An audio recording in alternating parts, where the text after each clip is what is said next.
My business is called Advocate My Success, which is coaching for women in the legal profession who are wanting to start dreaming bigger, redefining success and living life on their own terms. Wow, that sounds amazing. And where are you based?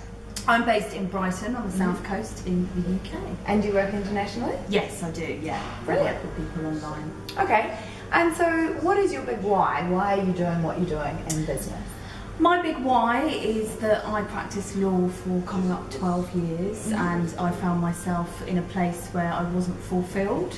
But it's a really difficult place to be because you're successful according to everybody else and you may have, you know, I certainly had a lot of years of being happy and feeling successful, but all of a sudden my goals changed and what I wanted changed, and it's a very difficult thing for other people to understand. Friends and family who love you, it's all for the right reasons, but all try and support you in staying in the profession rather than actually jumping out and doing something different. So I know that there's loads of women out there that need the support that I needed. Brilliant, yeah, definitely. So what was your biggest fear when you were going into business? I guess I had two businesses before, one with a business partner and then a ready-made kind of business. And I didn't realise until I actually instructed a coach myself and started this business that actually I was fearful about having something completely on my own. Right, okay. That's why I was kind of, I'll do something with a business partner and I'll have a ready-made business and have a mentor and, you know, all of that thing. I never realised that was a huge fear for me, but that's what I wanted, my own business. But I was kind of hiding behind other things rather than just going out and doing it. Yeah, sure. So that kind of leads nicely into the next thing is like, was there a money type story around that? Sort of, you know, what was your relationship with money and how have you transformed that?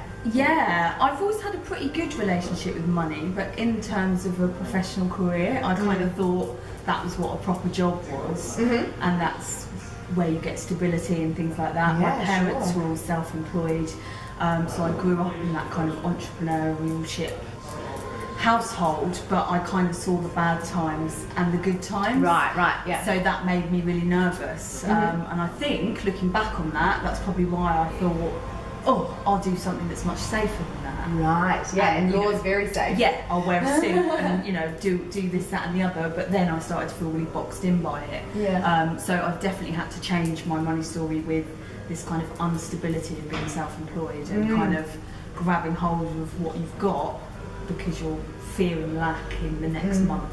So that's something I've really had to work on and flip the switch on. And what's your like top tip on how to flip the switch on that lack mentality and definitely having a morning routine. Morning is the most important time of your day, so working on that in the daytime, having mantras or affirmations and that kind of stuff, and just some really positive thoughts that you can replace with the negative ones. Okay, and one thing I do know about you is that you used to have a morning ritual before you went to work that was very early, and now moving into entrepreneurial world, you were kind of berating yourself for having a sleep in till 8. And so if you could just tell us a little bit about how you've now moved into your new rhythm.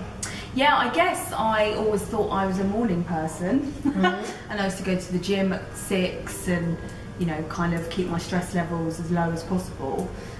And yeah, I really battled with, I've kind of been in the entrepreneurial world for 18 to 20 months, but really battled with that. I should be getting up at the crack of dawn and, you know, that kind of 9 to 5 routine. I should be working between 9 to 5 and then some in the evening.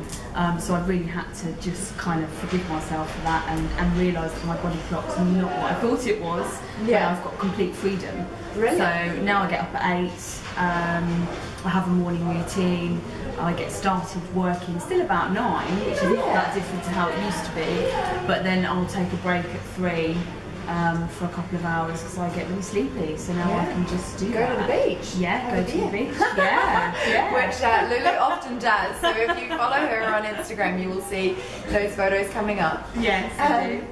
And so that kind of covers off my next question, which is like your top tips for entrepreneurs. I think that really, that time really top tips would certainly be to give yourself time to find your feet really and find what suits you and what doesn't. and embrace that freedom properly, because you can have it as an entrepreneur. You do have to work hard, and you do work every single day and don't have a day off, particularly in the early stages. Yeah. But there's nothing wrong with taking a break at 3 o'clock or starting later in the day or anything like that. So okay.